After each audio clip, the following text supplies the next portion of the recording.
إن الحمد لله نحمده ونستعينه ونستغفره ونعوذ بالله من شرور أنفسنا ومن سيئات أعمالنا من يهده الله فلا مضل له ومن يضلل فلا هادي له أشهد أن لا إله إلا الله وحده لا شريك له وأشهد أن محمدا عبده ورسوله وبعد. Hadis terakhir tentang pembantaian 70 Ahlul Qurra yang terkenal dalam sirah sebagai kisah Bir Ma'unah, yang dari peristiwa ini muncul kunut nazilah,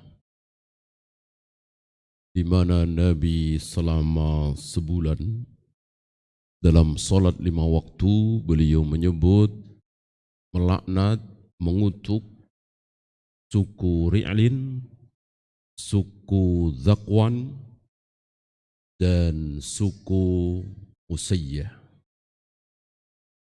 3 suku ini ikut berperang dalam pembantaian 70 Ahlul Qurra, penghafal Al-Quran, pengamal Al-Quran, yang siang hari mereka bekerja mencari nafkah dengan menjual kayu bakar, hasilnya untuk menafkahi Ahlus Suffah, orang-orang jauh yang hidup di emper Masjid Nabi SAW. Lalu dalam pembantaian tersebut, setelah mereka mati, mereka menitipkan salam. Mereka mengatakan, Allahumma balligh anna nabiyyana. Ya Allah, sampaikan kepada Nabi kami, anna qad lakinaka, bahwa kami telah bertemu dengan Engkau ya Allah. Sampaikan kepada Nabi kami, faradina anka, kami meridhoi Engkau, waradita anna, dan Engkau pun ridho kepada kami. Masih hidup apa sudah mati? Tentu sudah mati. Masih hidup tidak boleh. Orang yang masih hidup, apalagi tanpa wahyu, mengatakan Allah pasti ridho kepada kita, kita ridho kepada Allah, tidak boleh. Berarti orang-orang ini sudah meninggal. Mereka memohon kepada Allah supaya disampaikan salam ini. Dan sempat ini menjadi ayat yang dibaca oleh kaum muslimin untuk sementara waktu. Setelah itu ayat ini diangkat oleh Allah. Apa istilahnya? Mansuh. Ada 3 jenis mansuh, kemarin sudah kita bahas. Mansuh lafadznya, hukumnya tidak. Mansuh hukumnya, ayatnya tidak. Yang terakhir, mansuh dua-duanya.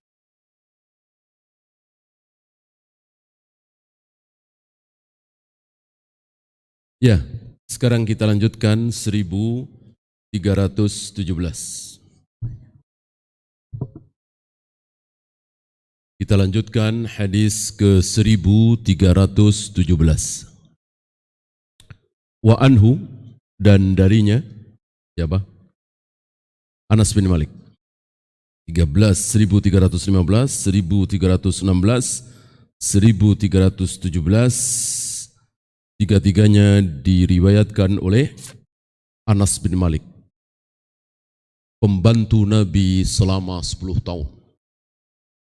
Selama 10 tahun melayani Nabi, kata Anas, aku belum pernah ditanya oleh Nabi, kenapa melakukan ini, kenapa tidak melakukan ini. Ini akhlak lu yang luar biasa yang ada pada diri Nabi SAW. Jangankan marah terhadap pelayannya, nanya saja tidak. Ini disaksikan sendiri oleh Anas bin Malik. Anas mengatakan, "Ghaba ammi Anas bin Nadar." Pamanku, paman dari pihak ayah, berarti saudara ayah. Pamanku, yaitu Anas bin Nadar, sama-sama Anas. Yang mengisahkan ini Anas bin Malik, yang dikisahkan pamannya sendiri bernama Anas bin Nadar. Nama Anas banyak, para sahabat banyak yang bernama Anas, banyak yang bernama Malik. Ini nama-nama yang boleh, nama-nama yang bagus. Adapun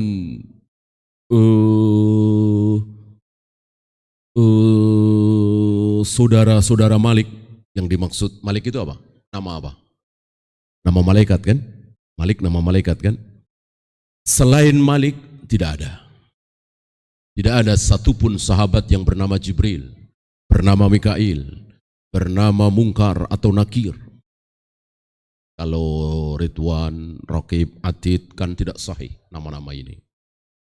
Dari sini para imam berkesimpulan tidak boleh memberikan nama anak dengan nama-nama malaikat kecuali Malik. Kenapa begitu? Karena Nabi membiarkan Malik dengan namanya itu. Kalau tidak boleh, tentu sudah dirubah oleh Nabi SAW. Sering sekali Nabi merubah nama. Ya. Barrah diganti dengan Zainab, Su'bah diganti dengan Sahal, dan seterusnya. Ghaba ammi Anas bin Nadar radhiyallahu an qitali Badrin. Pamanku yang bernama Anas bin Nadar itu tidak ikut perang Badar. Apakah sudah masuk Islam atau belum? Tidak tercela. Kalau tidak ikut perang yang lain, Uhud misalnya, apalagi Ahzab, Khandaq, Tabuk, sebagaimana 3 orang sahabat itu tercela sampai dihukum oleh Nabi SAW. Adapun tidak ikut perang Badar tidak tercela. Kenapa? Karena jangankan para sahabat, Nabi saja tidak tahu kalau akhirnya akan terjadi perang Badar. Lihat di awal-awal surat Al-Anfal, di mana Rasul dan para sahabat berangkat ke Badar adalah untuk mencegat kafilah dagang yang dipimpin oleh Abu Sufyan, bukan mau perang. Ketika bertemu tidak akan terjadi peperangan karena Abu Sufyan dengan kafilah dagangnya kan jumlahnya sedikit. Sedangkan kaum muslimin 300-an lebih, 313 kira-kira. Sama dengan jumlah pasukan Tolut melawan pasukan Jalut. Ya. Nah, oleh karena itu orang yang tidak ikut, sahabat yang tidak ikut perang Badar tidak tercela. Inilah salah satu syubhat yang dijawab oleh Abu Hurairah ketika muncul syubhat dari sebagian tabi'in menjelek-jelekkan Utsman. Utsman tidak ikut perang Badar, Utsman tidak ikut Bai'atul Ridwan, Utsman lari dari perang Uhud yang belum lama kita bahas. Salah satu jawabannya ini, tidak ikut perang Badar tidak tercela. Nah sekali lagi, jangankan para sahabat, Rasul saja tidak tahu kalau akhirnya akan terjadi peperangan. Faqal Anas bin Nadar yang menyesal karena tidak ikut perang Badar, Anas bin Nadar mengatakan kepada Nabi, Ya Rasulullah, ghibtu an awwali qitalin qataltal musyrikin. Aku tidak ikut ketika engkau memerangi kaum musyrikin untuk pertama kali dalam jumlah besar. Karena Badar Kubro diawali dengan Badar Sugro. Ada peperangan kecil, beberapa belas orang saja. Yang dimaksud perang Badar adalah perang pertama, adalah perang besar pertama. 313 kira-kira melawan 1000 lebih. Lain Allahu asyadani qitalal musyrikin. Seandainya Allah memberikan kesempatan kepadaku ya Rasul untuk memerangi orang-orang musyrik, la yarayannallahu ma asna'u. Niscaya Allah akan melihat apa yang akan aku perbuat. Bisa juga dibaca la yuriyannallahu ma asnahu. Niscaya Allah akan memperlihatkan kepada orang-orang apa yang akan aku lakukan. Ini bukan sifat sombong, ini bukan sifat yang ingin menampakkan kehebatan dirinya, tetapi sebuah tekad. Dan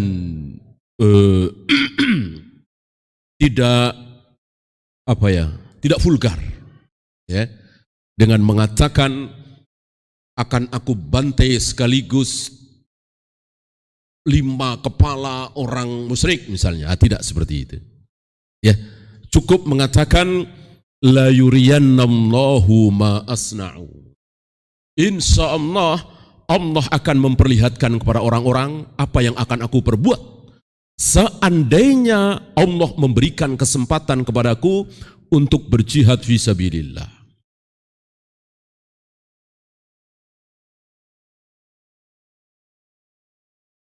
Falamma kana yaumu Uhudin.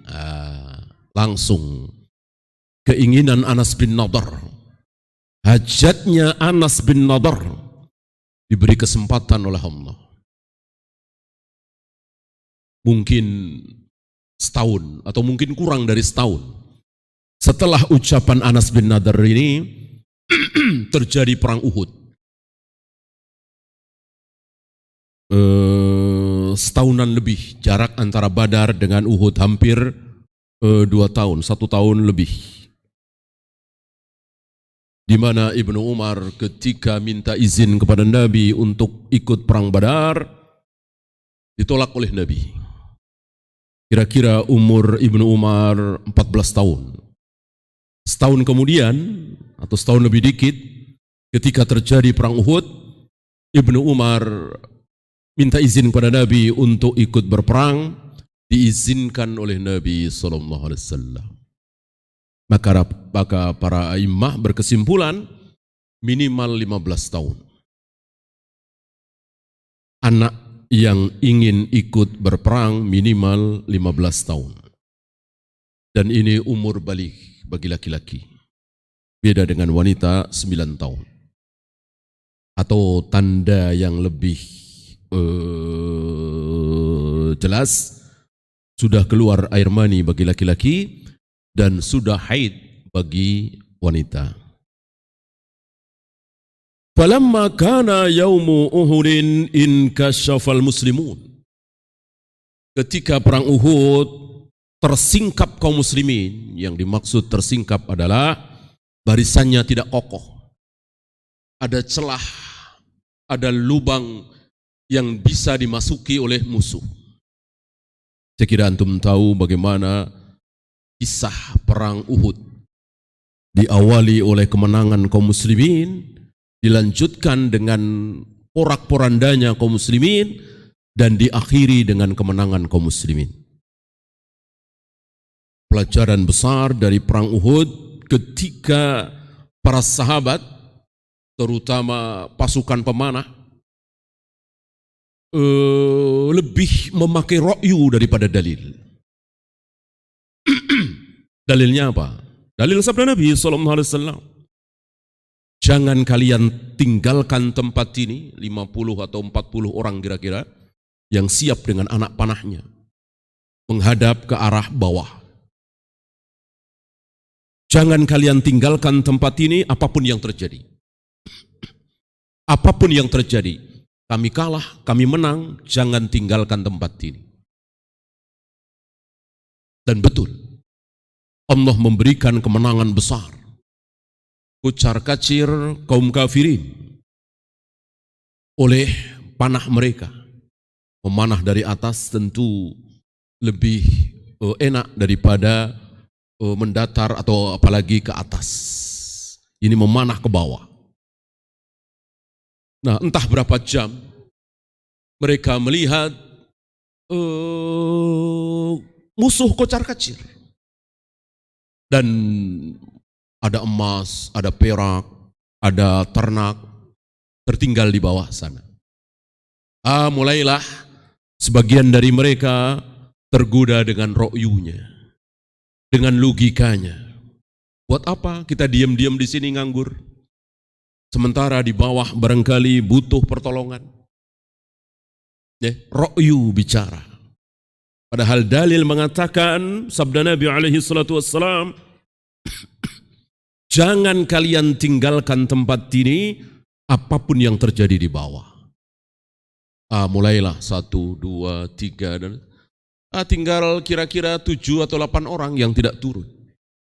Akhirnya terjadilah apa yang terjadi. Pasukan Khalid bin Walid muter. Khalid bin Walid masih kafir waktu itu. Maka menggantikan posisinya, maka keadaan terbalik.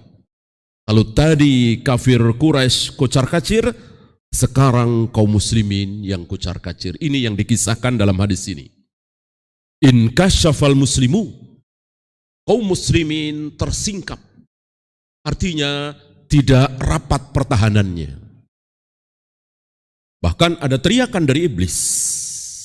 Apa? Muhammad mati, Muhammad mati, Muhammad mati. Betul-betul kocar-kacir gak karuan. Ini pelajaran bagi seluruh kaum muslimin. Jangan pernah pakai akal. Jangan pernah pakai logika. Kalau sudah ada dalil. Jika bertentangan akal dengan dalil, wajib kita pakai dalil.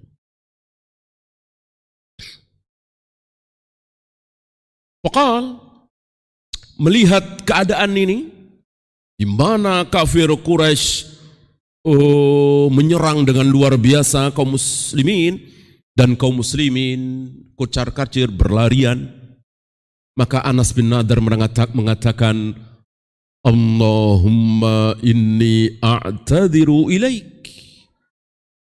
Ya Allah, aku ber'i'tidar, memohonkan ampun kepada engkau, mimma sona'a haula, dari apa yang diperbuat oleh mereka. Mereka siapa? Mereka para sahabat. Sahabat kocar-kacir diawali dari ketidaktaatan mereka terhadap dalil, terhadap sabda Nabi. Mereka berlarian, tentu ini perbuatan yang salah. Anas bin Nadar berdoa kepada Allah, ya Allah, aku memohonkan ampun. Aku berikhtizar untuk mereka para sahabat. Wa abra'u ilaika mimma sana'a haula. Dan aku berlepas diri dari apa yang mereka lakukan. Mereka siapa? Kaum musyrikin. Kaum musyrikin dengan dosanya, dengan kekufurannya, dengan kesyirikannya menyerang kaum muslimin. Aku berlepas diri ya Allah. Thumma taqaddam. Kemudian Anas bin Nadar maju. Yang lain kocar-kacir menyelamatkan diri karena keadaan memang sudah luar biasa terdesak. Anas bin Nadar sebaliknya. Dia menghadap ke musuh, maju. Fastaqbalahu Sa'ad bin Mu'adz. Dihadang oleh Sa'ad bin Mu'adz. Kalau Sa'ad bin Mu'adz membelakangi musuh ke timur misalnya, Anas bin Nadar sebaliknya menghadap ke barat, menantang musuh. Faqal, Anas bin Nadhr berkata kepada Sa'ad bin Mu'ad, "Ya Sa'ad bin Mu'ad, wahai Sa'ad bin Mu'ad." Ini panggilan orang Arab, ya. Panggilan yang enak didengar. Wahai Sa'ad bin Mu'ad, wahai Abdullah bin Ruaha, enak didengar, ya. Tidak seperti panggilan kita, kurang enak, ya. Sa'ad bin Mu'ad, adnya doang, ad, nah itu panggilan kita, ya. Kalau panggilan Arab enak, walaupun ini dalam keadaan perang.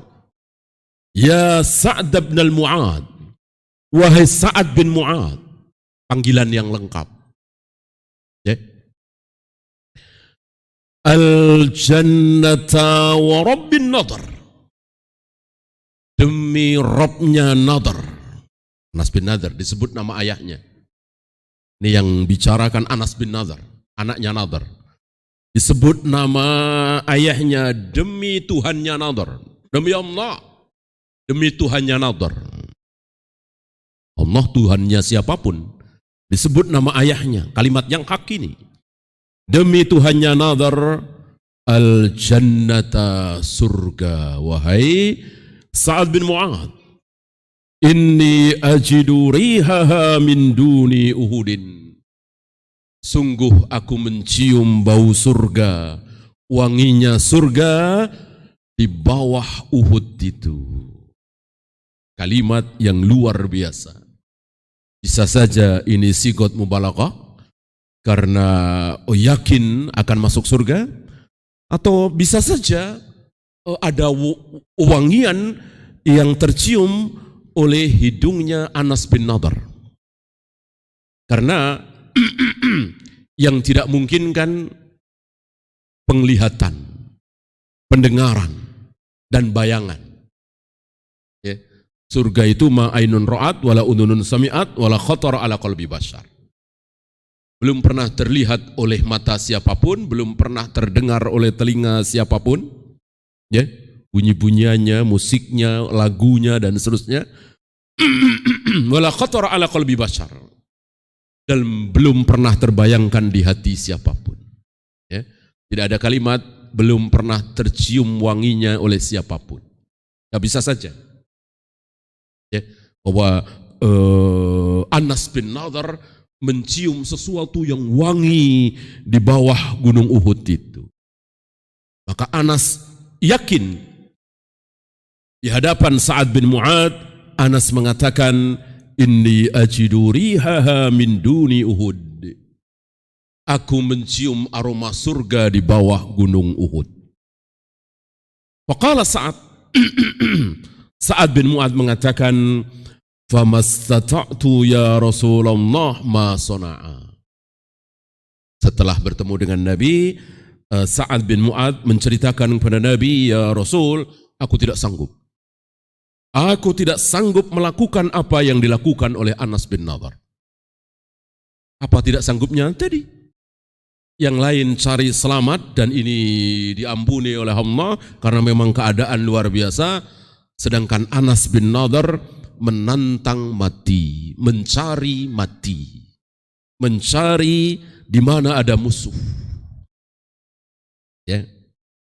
Qala Anas, berkata Anas. Anas siapa? Anas bin Nadhr apa Anas bin Malik? Anas bin Malik. Setelah selesai peperangan Uhud itu, Anas bin Malik menyaksikan dan menceritakan, wajadna bihi bid'an wa thamanina darbatan bisayf. Kami dapati bihi, hinya kemana? Jasadnya Anas bin Nadhr mati. Akhirnya Anas bin Nadhr mati dalam perang Uhud itu. Setelah selesai perang Uhud, sekali lagi putaran pertama bagus, putaran kedua buruk, putaran ketiga kembali menjadi bagus. Dan kemenangan diraih oleh kaum muslimin, walaupun kafir Quraisy merasa menang juga. Setelah selesai perang Uhud itu, selesai perang, banyak mayat-mayat bergelimpangan. Kami dapati mayatnya Anas bin Nadhr. Itu badannya ada berapa? Bid'an wa samanin. Berapa bid'an wa samanin? Samanun? 80. Bid'an? Antara 3 sampai 9. Mungkin 83 atau 84 atau 86 atau 87 atau 89. Apa? Luka. Dorbatan bisayf, bekas sabetan pedang. Au ta'natan birumhin, bekas tusukan tombak. Au ramyatan bisahmin, atau terkena anak panah. 80 lebih, 90 kurang. Berarti apa yang terjadi kira-kira? Apa Anas bin Nadhr jatuh lalu ditusuk-tusuk pakai anak panah oleh musuh? Ditombak-tombak? Enggak mungkin. Musuh kan tidak bodoh, ngapain sudah jatuh ditusuk-tusuk? Mendingan yang lain yang belum jatuh, kan begitu. Ini menunjukkan bahwa Anas bin Nadhr ketika terkena anak panah satu, terus maju, terus menyerang, terus membunuh. Terkena lagi 2, 3, terus maju, terus membunuh. Terkena sabetan pedang lagi 5, terus maju, terus membunuh. Terus sampai jumlahnya itu 80 lebih, baru tumbang, baru mati. Kira-kira begitu. Betul bahwa dia akhirnya mati. Tetapi entah berapa belas atau mungkin berapa puluh musuh yang mati oleh Anas bin Nadhr. Ya.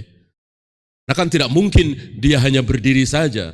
Tentu sambil membawa tombak atau membawa pedang dan dia sabetkan ke musuh. Dan kena itu musuh. Ini luar biasa keadaan Anas bin Nadhr. Wa wajadnahu qad qutila. Kami dapati Anas bin Nadhr telah terbunuh.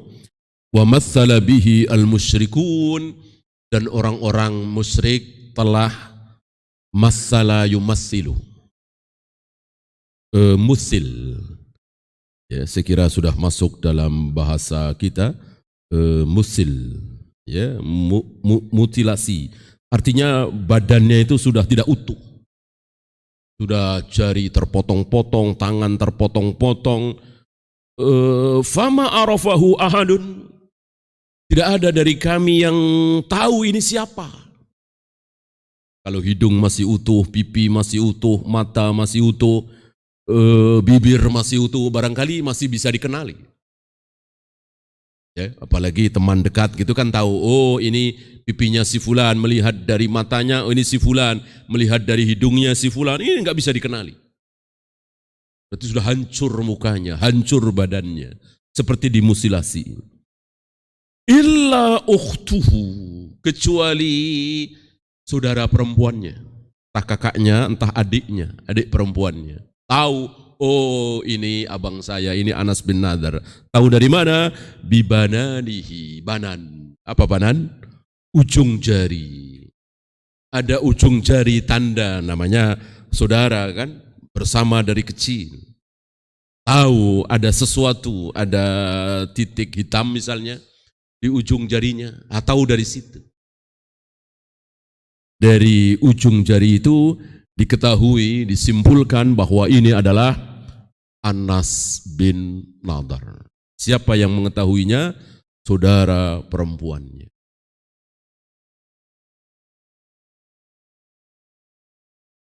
Inilah kepahlawanan yang luar biasa pada diri Anas bin Nadhr. Dan Anas bin Nadhr dalam hal ini bukan satu-satunya sahabat yang kepahlawannya luar biasa.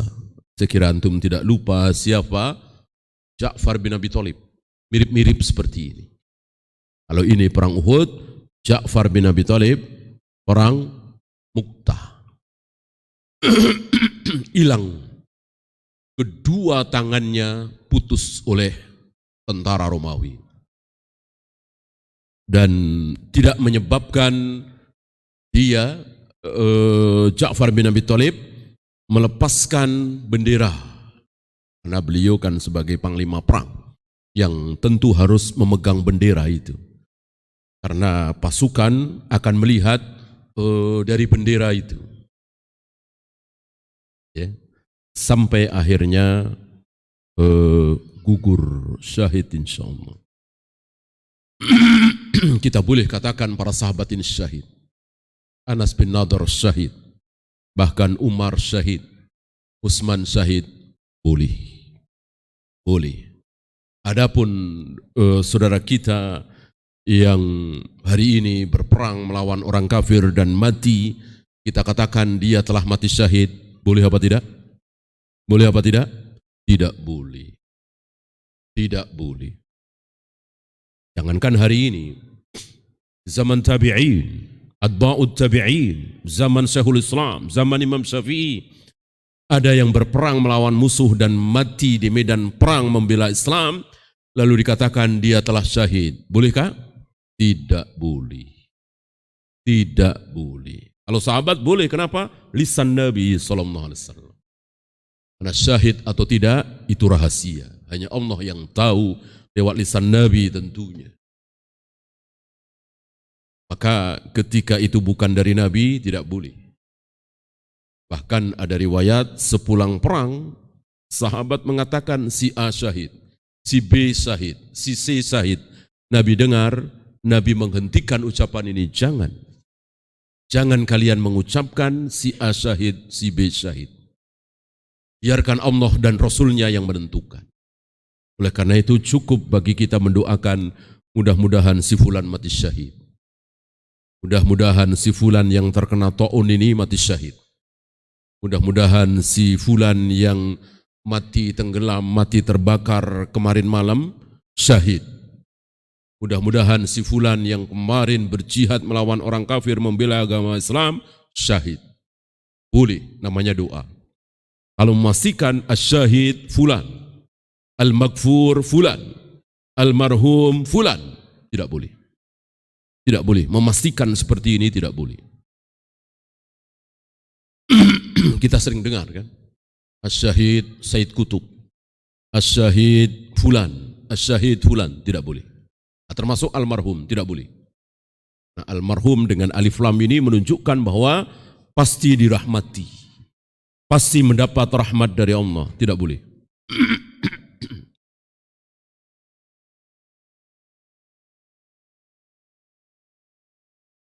Qala Anas, berkata Anas. Anas siapa? Nah, Anas bin Malik tentunya keponakan dari Anas bin Nadhr.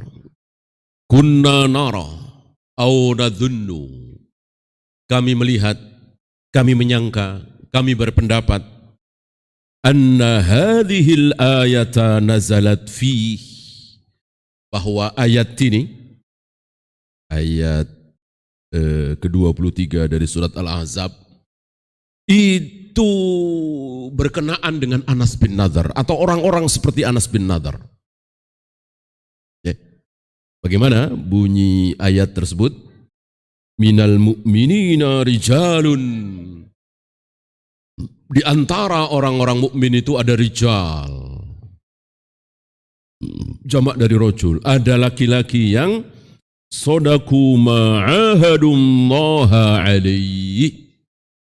Di antara laki-laki itu, di antara para sahabat itu, ada yang membenarkan janjinya.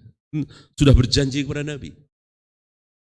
Sebelum terjadi perang Uhud, Anas bin Nadhr seolah sudah berjanji di hadapan Nabi, ya Rasulullah, aku tidak ikut perang pertama, perang Badar, seandainya Allah memberi kesempatan kepadaku untuk berjihad, insya Allah, Allah akan memperlihatkan apa yang akan aku lakukan. Betul. Yang diucapkan oleh Anas bin Nadhr dibetulkan sendiri oleh dia.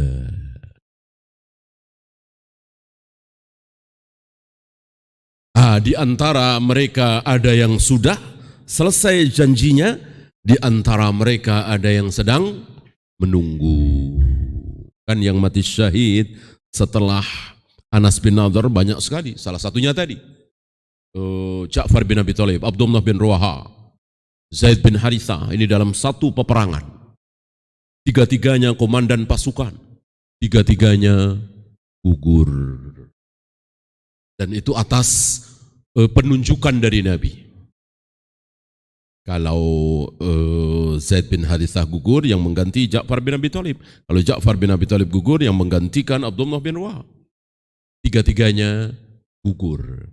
Dan Nabi tidak mengatakan kalau Abdullah bin Rawah gugur, penggantinya adalah Khalid bin Walid. Tidak. Sampai di situ saja. Tiga-tiganya gugur. Apa yang terjadi? Apa yang terjadi? Khalid bin Walid, sudah masuk Islam Khalid bin Walid. Dalam perang Mu'tah itu. Khalid bin Walid berijtihad. Mengambil kepemimpinan itu tanpa penunjukan dari Nabi. Dan tanpa musyawarah. Dan tanpa voting. Dan jelas bukan cara demokrasi. Dari sini keluar hukum bahwa daripada pemilihan lebih baik seseorang yang merasa mampu berijtihad untuk mengambil alih kepemimpinan. Ini boleh. Jadi lebih baik berinisiatif mengambil kepemimpinan itu daripada voting. Kalau kaidah demokrasi tidak sah Khalid bin Walid. Menurut kaidah demokrasi, ciptaan si kafir Plato itu, apa yang dilakukan oleh Khalid bin Walid tidak sah. Nabi tidak menunjuk, para sahabat belum voting untuk memilih dia. Ya. Tapi tidak ada celaan dari Nabi. Bahkan ketika Khalid bin Walid akhirnya membawa pulang pasukan dalam perang Mu'tah itu, keluar untuk pertama kali pujian dari Nabi bahwa Khalid bin Walid saifun min suyufillah. Khalid bin Walid adalah pedang di antara pedang-pedang Allah yang terhunus. Padahal beberapa penduduk Madinah, terutama orang-orang munafik, mencaci maki Khalid bin Walid. Lari dari peperangan, takut mati, segala macam. Nabi justru memuji dengan mengatakan pedang di antara pedang-pedang Allah. Ya, kita kembali ke Anas bin Nadhr.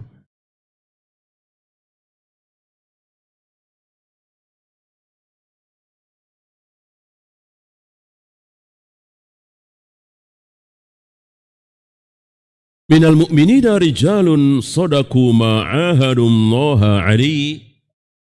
Di surat Al-Ahzab ini Allah mengatakan di antara orang-orang mukmin ada laki-laki yang membenarkan janjinya kepada Allah, kepada Rasulullah. Dan Anas bin Malik mengatakan, kami menyangka, kami berpendapat bahwa salah satunya adalah Anas bin Nadhr, pamanku, kata Anas bin Malik. Ya, muttafaqun alaih, hadis ini sahih riwayat Imam Bukhari dan Muslim. Beliau tidak membawakan fawaid dari hadis ini karena pengulangan dari hadis 109. Kita lanjutkan 1318. Wa an Samurah radhiyallahu anhu qala qala Rasulullah sallallahu alaihi wasallam, ra'aitul lailata rajulaini atayani. Aku melihat dua orang tadi malam. Dua orang mendatangiku. Apa kira-kira? Apa kira-kira? Mimpi. Mimpi. Ngapain mimpi diceritakan? Mimpinya seorang nabi adalah wahyu. Mimpinya seorang nabi adalah wahyu. Ketika seorang nabi bermimpi, itu pasti dari Allah, itu wahyu. Berbeda dengan mimpinya kita. Mimpinya kita ada tiga macam. Ada busra minallah, ada takhwifus syaitan, ada hadithun nafsi. Itu kalau kita yang bermimpi. Bisa dari Allah, bisa dari syaitan, bisa dari hayalan kita sehari-hari. Ini tidak ada artinya. yang dari syaitan itu mimpi buruk dan tidak perlu dihiraukan. Adapun busra minallah yang dari Allah itu sekedar kabar gembira, bukan wahyu, bukan berisi ajaran. Ya. Adapun mimpi seorang nabi hanya satu macam. Apa? Wahyu. Wahyu. Oleh karena itu ketika Nabi Ibrahim bermimpi menyembelih putranya Ismail, pagi-paginya dilaksanakan ini. Dilaksanakan. Padahal cuma mimpi. Dan Nabi Ismail siap disembelih. Padahal cuman berawal dari mimpi. Kenapa? Karena Nabi Ismail berilmu, Nabi Ibrahim berilmu bahwa seorang nabi ketika mimpi berarti wahyu. Ya.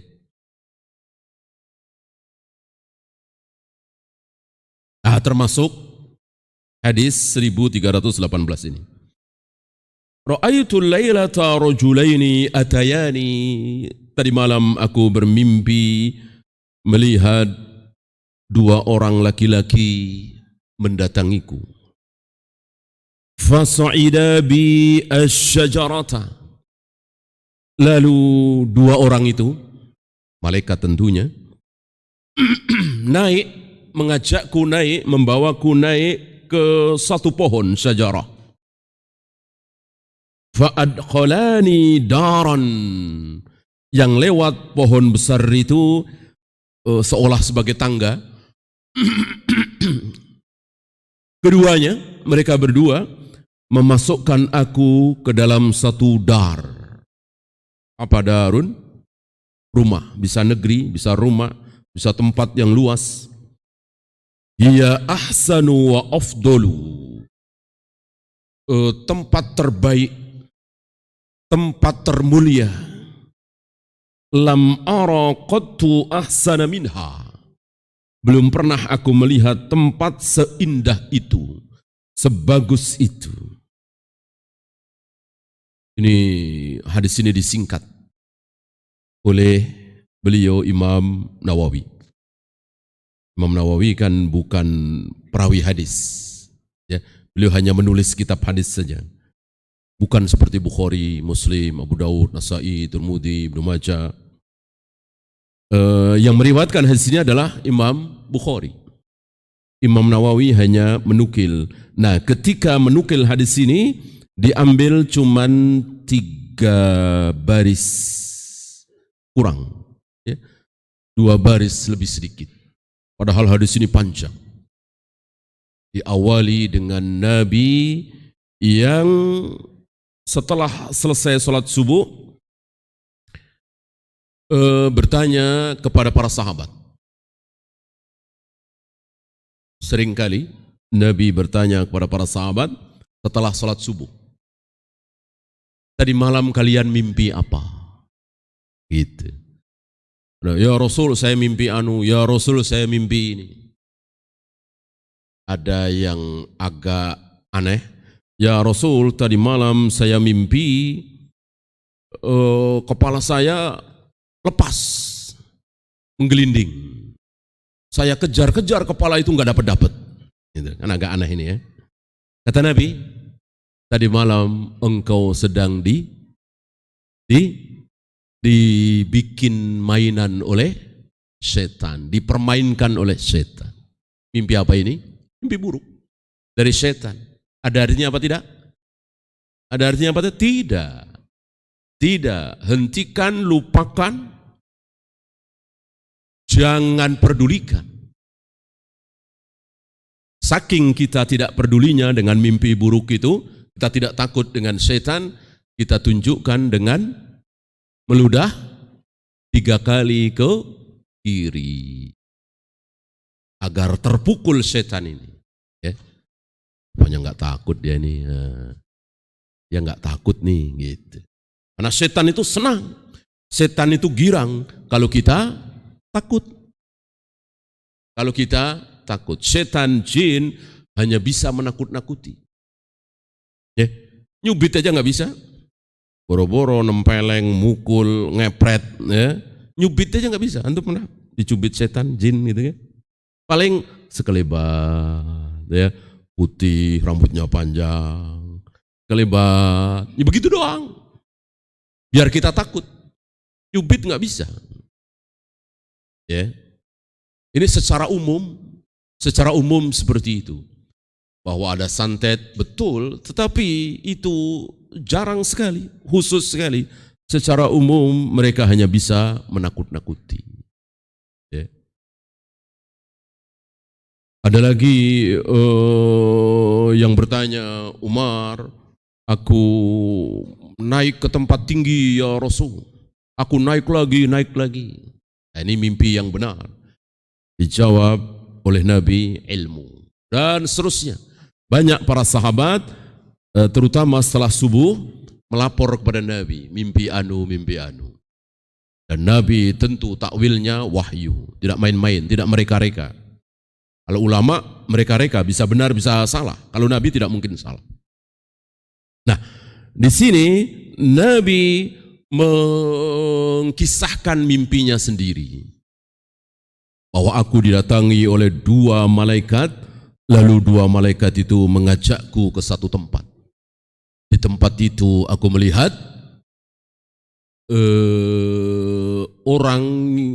dua orang. Yang satu terlentang, yang satu berdiri.